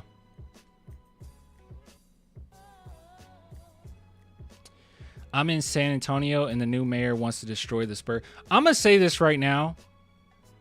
I'm gonna be honest with you. Holiday B-ball. I feel like we're not getting enough of her side of things. Like, I feel like we hear her, but like, it seems like a lot of like basketball writers. How can I say this? Was it basketball writers? I don't know. It seems like a lot of people are just kind of like aiming hate towards her. Like, I'm not getting a good. Yeah. No, I didn't see the video of Sean Elliott speaking.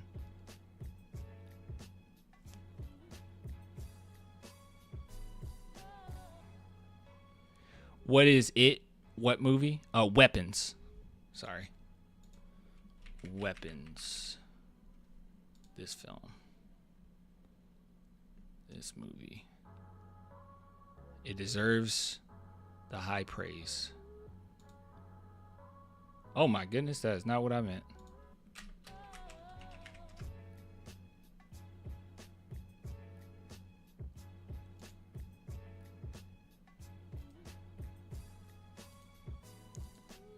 This is the movie. Very good.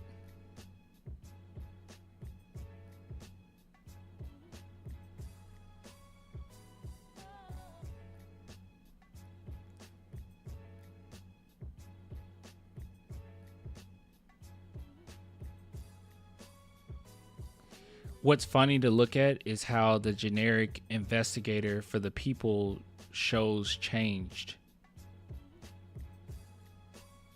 I feel like it used to be normal dude can be the enemy. Now it's the rich. What? It's funny to look at how the generic investigator for the people shows changed. I'm so confused. I don't really know the comment here.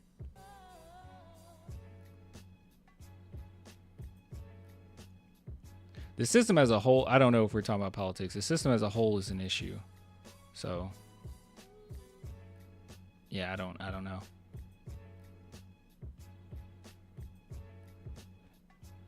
I don't know what we're talking about. I will say that no one should be able to be a billionaire. I stick by that. Seeing it tonight, tomorrow. Yeah, it's gonna be awesome, man. It's a great movie. Wait, did I convince that, or did you just like you were gonna see it anyways? It's great.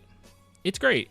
The ending may or may not resonate with people. I actually loved it. I loved how it ended. I loved the tones that it went for. I loved all of it.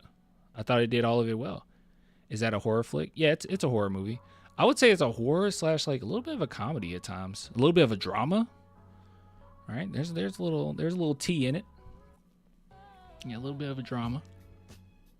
I like it. And isn't it nice to have like a good looking cover to a film?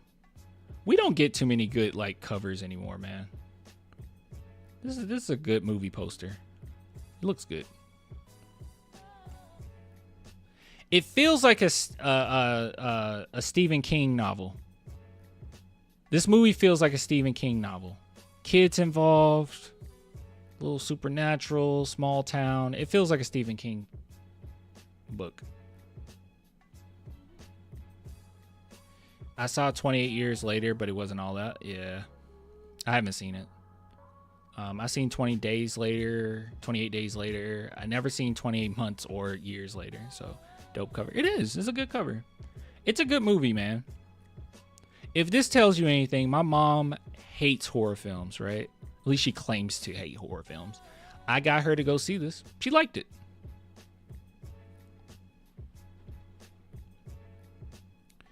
Have you seen the trailer about the dog in the Paranormal movie? Yeah, I've seen that. That's a cool concept. That's a cool concept. Getting a lot of horror movies. You know, people have been wondering, like, why is it that horror movies get so much praise? Not praise. Why we're getting so many great horror movies? I don't know how you guys feel about this. I think the reason why we're getting so many horror films is because they're typically pretty, like, cheap to make. Now, this one is an actual mid-budget film. Well, it's still cheap, though. I think it was like $38 million. But, like, I don't even know if that's considered mid-budget nowadays. But, yeah, that's kind of mid-budget-ish. But, like, nowadays we don't get mid-budget movies. And horror films, they're a genre that I think studios realize, like, hey, everyone will go see it whether it's good or bad. Right? Like, what was that movie? The Boo Man? Or what was that? The Boogie Man? Oh, gosh. What was that movie called? The Man,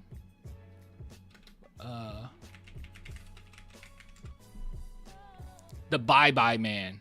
Okay, so let's look up Bye Man budget. Had a budget of $7.4 million. Horrible movie, mind you. It made $29 million.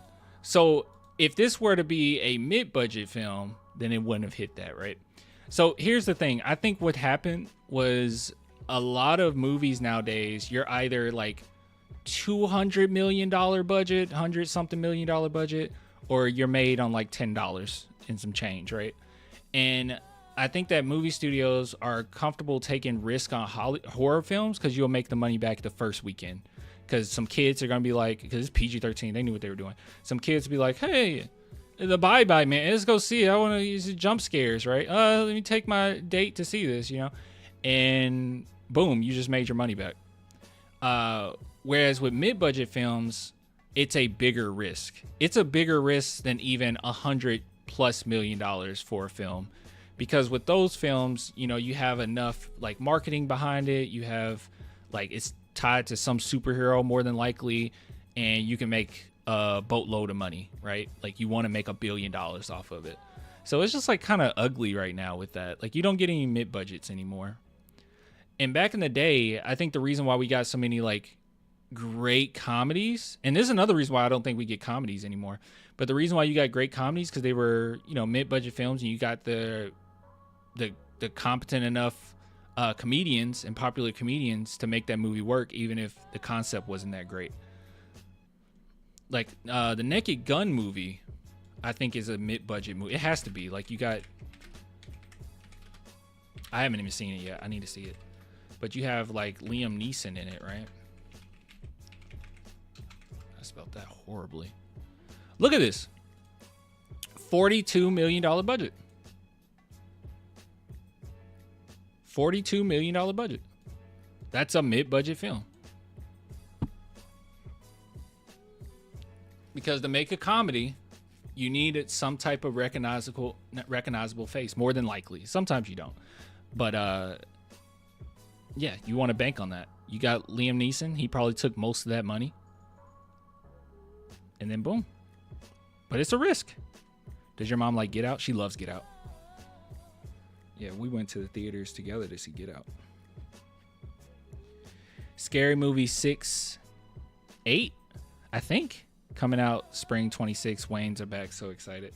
I'm excited to an extent, man. You know, the only thing I'm not excited about is just like, I'll be on. Oh, man, this is going to be really disrespectful. But like, Marlon Wayans seems to be the only one promoting this.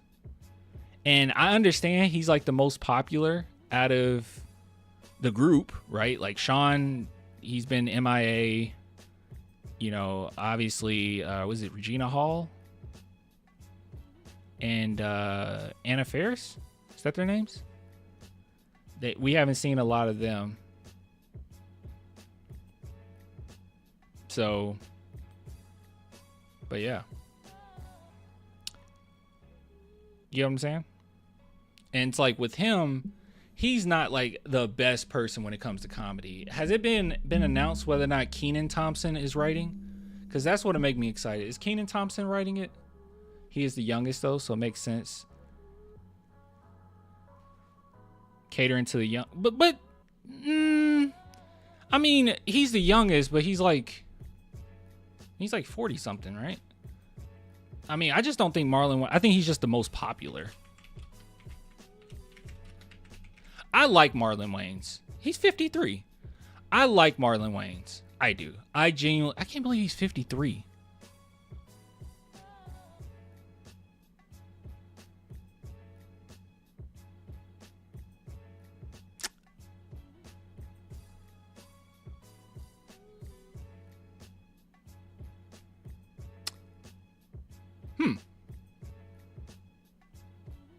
I didn't know he was 53. That's not old. I mean, that's not old, right? But he's an older gentleman. I did not realize he was 53 years old. But yeah, I don't know. I'm glad that he's in that movie, him, because he was really great in Requiem for a Dream. Like, he doesn't get enough credit for that. And I think he is a good actor when he wants to be. So I'm looking forward to that degree. But like, I really want to make sure that Kenan is writing it. Because he's not that funny. Like, Marlon Wayans is not that funny compared to his brothers, in my opinion. Let me see. Kenan Wayans Scary Movie 6. Let's see here.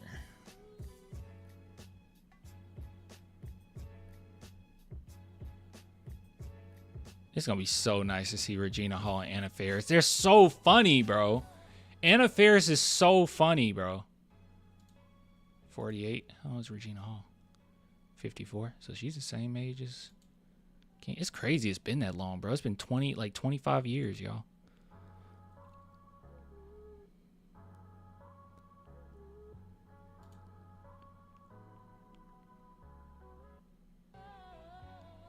See what I'm saying? It's only him. Like, I don't like that. You know what else I don't like about this picture? That ain't even his character. That's not his character. I wonder how they're gonna age him. Like, what type of person is he right now? Okay. Oh, okay. I'm happy now. The writers, okay, he has nothing to do with the writing.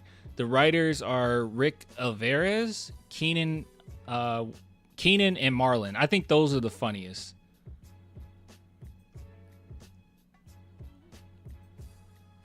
Wait, who is Rick Alvarez? Did he write the other ones?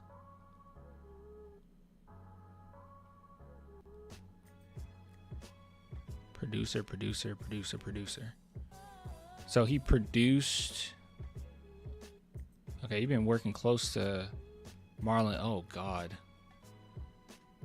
Sextuplets. Oh my God, he produced all of Marlon. Oh my God. 50 Shades of Black. He produced Haunted House 2. He produced Naked. But then, to be fair, all of Marlon Wayne's stuff sucked. So, like, most of his movies suck. Little Man is not that good. White Chicks is like a classic. Well, I guess there is no objective, but like, I don't think it's that good. But it is a classic. Like, it had a cultural impact. Haunted House 1, there was a lot of promise with that, man. I left it wishing it was better, but I also left optimistic. And then we got Haunted House 2. Scary Movie 2, really great. Little Man, not too great. But this person's been working with the Wayans brothers for a while, it looks like, so we'll see. That's how you want to look when you're 53.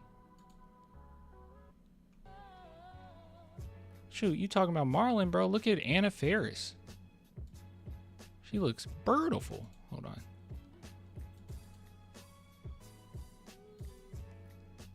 Look at Anna Faris. Hold on, if we do 2024, because I don't know if they got a 2025 one. She's still making movies, by the way.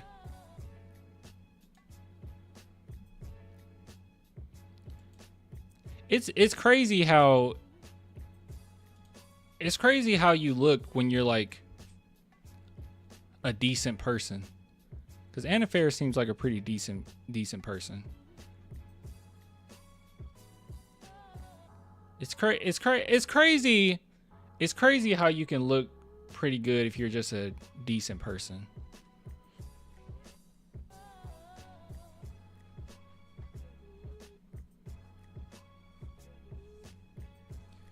Marlon films are whack, yeah.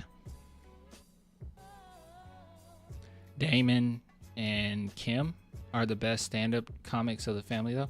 Damon and Keenan are, yeah, some of the funniest. Kim, she's funny. And I think Marlon is funny. Not Marlon, Sean. Wait. Did I read that wrong? Wait, am I stupid? I might have read it wrong. Oh, Marlon is a writer. Crap. I got him mixed up. I was hoping Sean was the writer. Oh Lord. Okay. Well, Keenan is really funny, so he'll reel it in. He'll reel it in. When was the last time we seen Keenan? Last time he did something. The movie sucked after 2, bro. Bro, Gonna Get You, Sucker has some pretty funny parts. I'm gonna get you, sucker. In Living Color.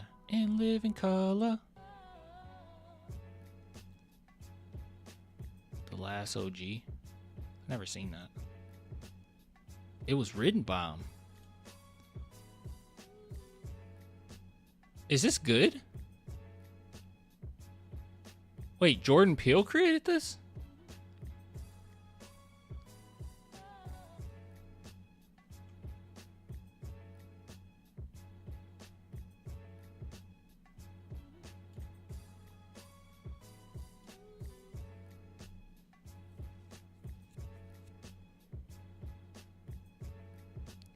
She was hilarious in Keanu.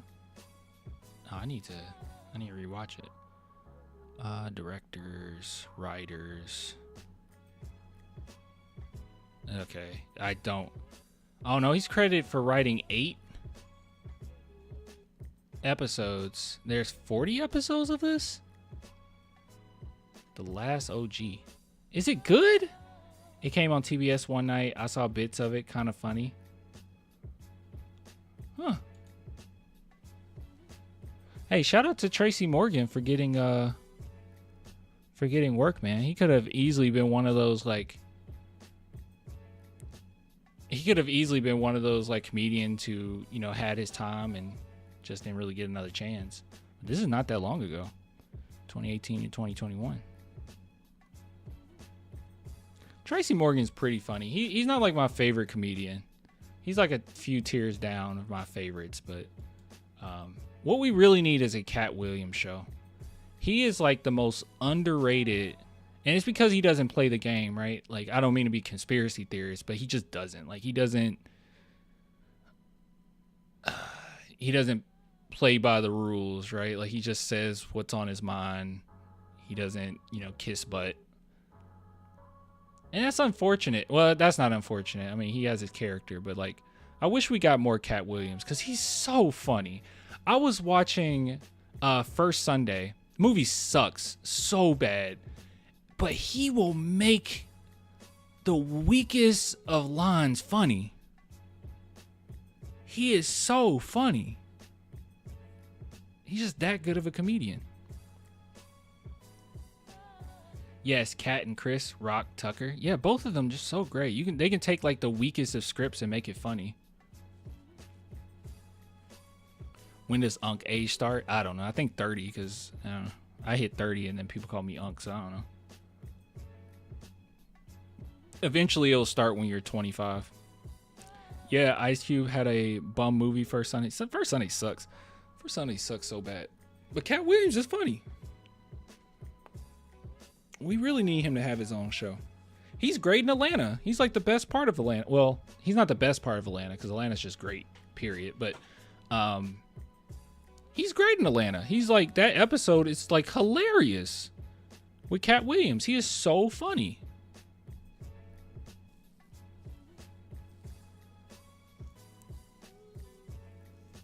Are We There Yet? Maybe Ice Cube's greatest film. Ice Cube's greatest film is Friday. It's genuinely a great film. It's one of those movies you can just watch like so many times. You can just watch it all the time. I would also say 21 Jump Street, but that ain't really his movie. Keke Palmer. I've never been a Keke Palmer fan. Yeah, I never really liked Keke Palmer like a lot of people. I always feel guilty about that because it's like she's one of those actors where I'm supposed to like her. Like I'm obligated to like her as being a black man, but I don't know. I don't like Keke Palmer. Like, she annoys me in most of the stuff she's in. Like I like Nope. Like big part of that movie, reason why I didn't like it was her character. It's like every time I see Keke Palmer, it's like I'm seeing Keke Palmer. I don't know if that makes sense. Like it's like her acting. Maybe I need to see more of her stuff because every time I see her, it's like her acting is like you can see the ego. Like you can feel the ego from her acting, if you know what I mean. Like I don't feel like I'm escaping from who she is. Like I watch Viola Davis, right? And she's such a great actor. Regardless of what she's doing, she's just in that role, man. She's awesome, bro. I love you, Clan. I love you, Skapoodle. Thanks for the super chat. But yeah, she's one where it's like I vibe with Viola Davis, you know? But I don't really vibe like that with Keke Palmer.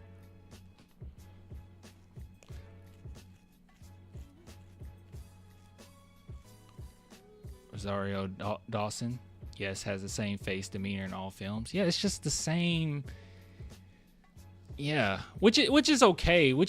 I just feel like she's, I don't know. Maybe it's just the spaces I'm in where I think she's like too praised. Maybe like in the large scheme of things, people don't praise her as much. But like, I just never seen something with Keke Palmer in it and just like loved it, you know.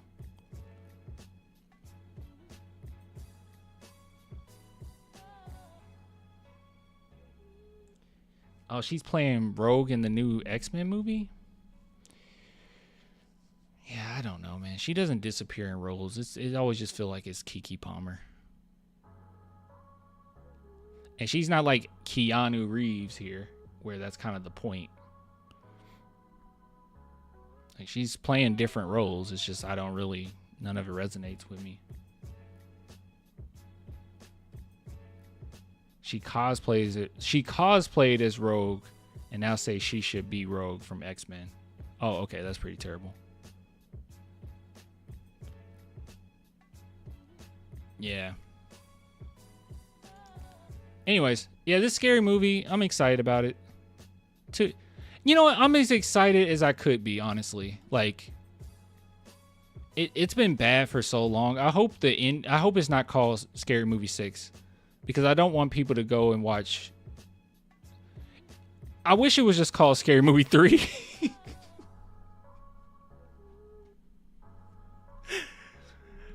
I hope they just changed the title to Scary Movie 3.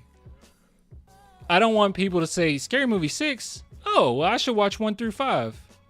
I don't want people to have to watch 3 through 5. Can we just call it Scary Movie 3?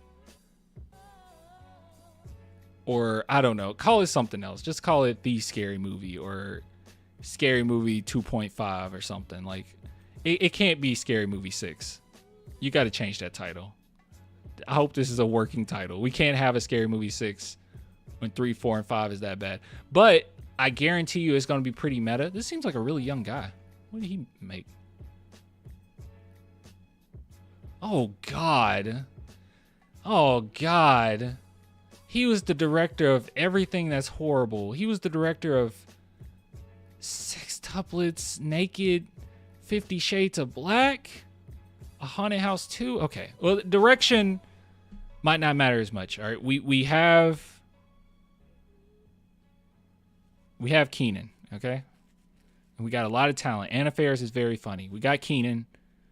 Director doesn't matter. I hope. They've all worked together. They got chemistry. It doesn't all come down to director here, I think. Hopefully. Good God. Jeez, man. Jeez. But yeah, 3, 4, and 5 sucked. Dang, I'm missing the movie talk. I'm about done. I'm about to hop off anyways. But what I am going to be doing, which I already mentioned to some people already, is that, and I'm going to pay, actually, I probably should go ahead and pay for it. I'm making a new channel. It's going to be, I don't know if I'm going to call it yet. Clan Reacts? Clan the React fan. Clan the movie fan? Clan the everything fan. Clan the reaction fan. Clan the reaction fan. We'll do that. Clan the reaction fan. In which like all these like little topics that we talk about will go to that channel. I think that would be a good idea. And I'll just, yeah. And if if it's like a movie trailer I want to go over, then we can just react to it while we're on stream and then, yeah, put it over there. I don't know. Why you always got something on your head? Like at first it was just like a style thing. Now it's just kind of like a thing. I don't know. It's weird when I don't. People freaked out. Like people legitimately freaked out when I didn't. Hold on. Let me see if I can go to, because I have a video. Because I went live before I went to Japan. And I saw some of the comments. People lost their minds. It would have been uploaded, right? Oh, no. It might have just been live. Let's see.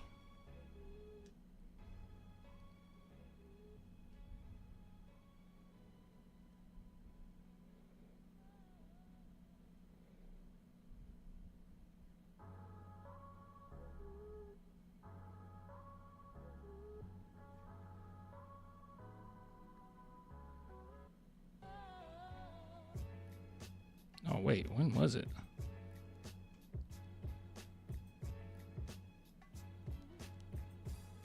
Now I'm confused. When the heck did I?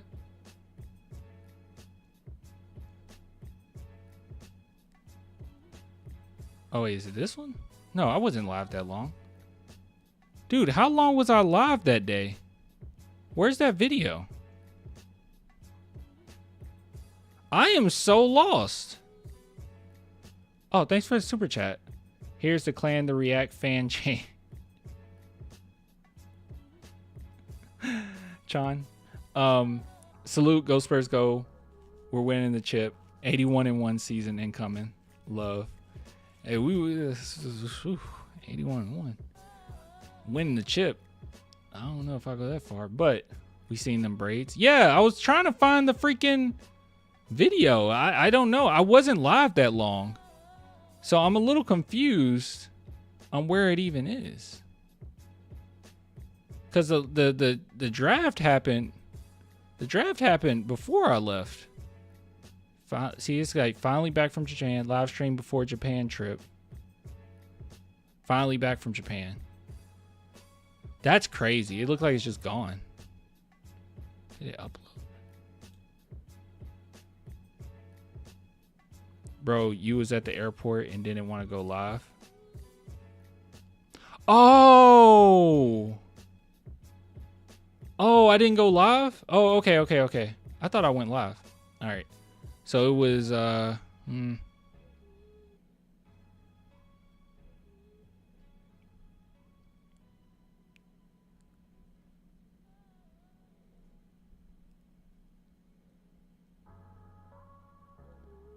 it was a big... Who was it? Who did we sign? Now, if I did a thumbnail, it would have been like pretty simple because I was gone. So it had to been before. Was it before this? It would have been a random one. What video was it? It's the... Oh, okay. Dang. Oh, there it is. Yo, that's clean. That's clean.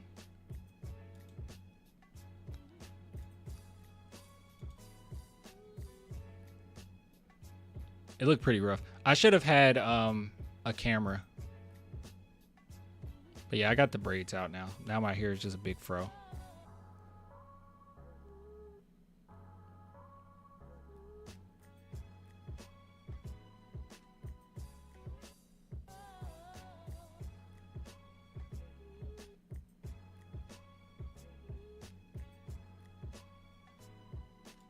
Good stuff. Show the fro, and it's kind of like all over the place right now. Ugh, I have to pick it out. Yeah, I'd rather not. Oh, ooh.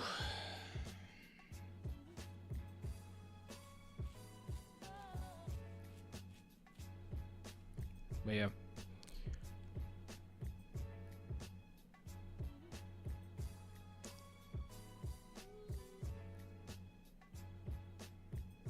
The Spurs posted a pic of Wemby, Sohan, and Fox in the Spurs practice facility. And when they post, where they post that at? Instagram? I'm gonna assume Instagram. Oh.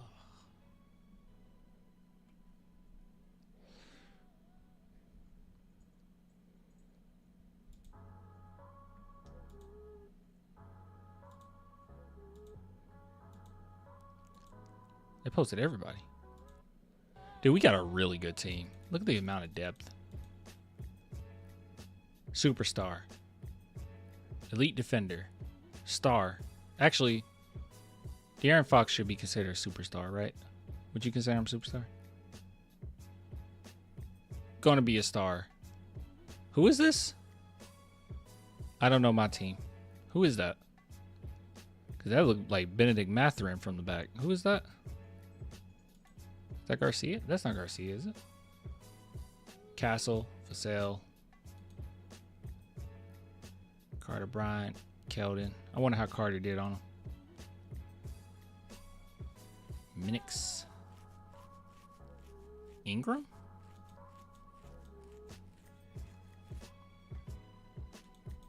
No, it's not.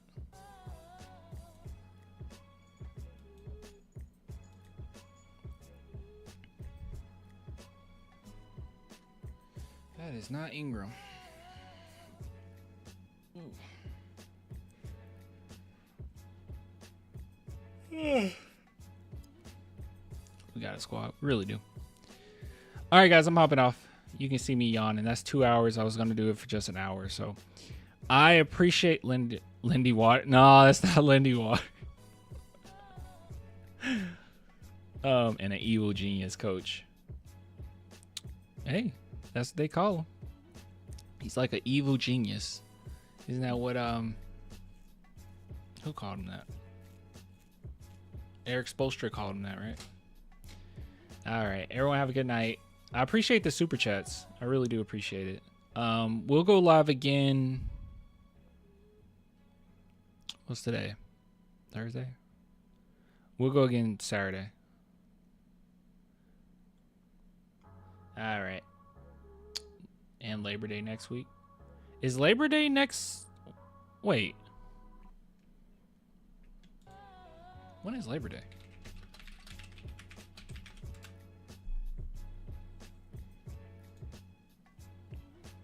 Oh, okay. Labor Day is not next week. It's the week after next.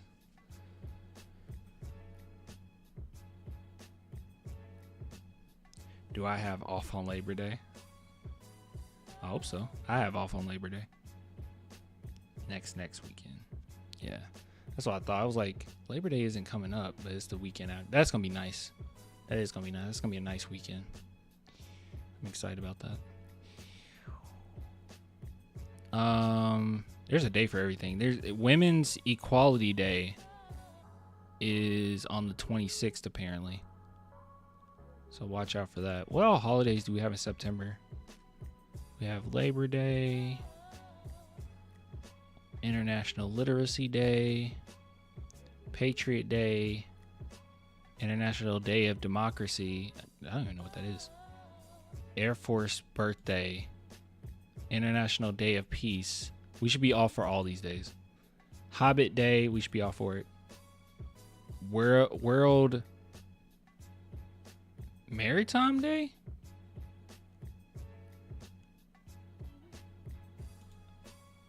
World Tourism Day.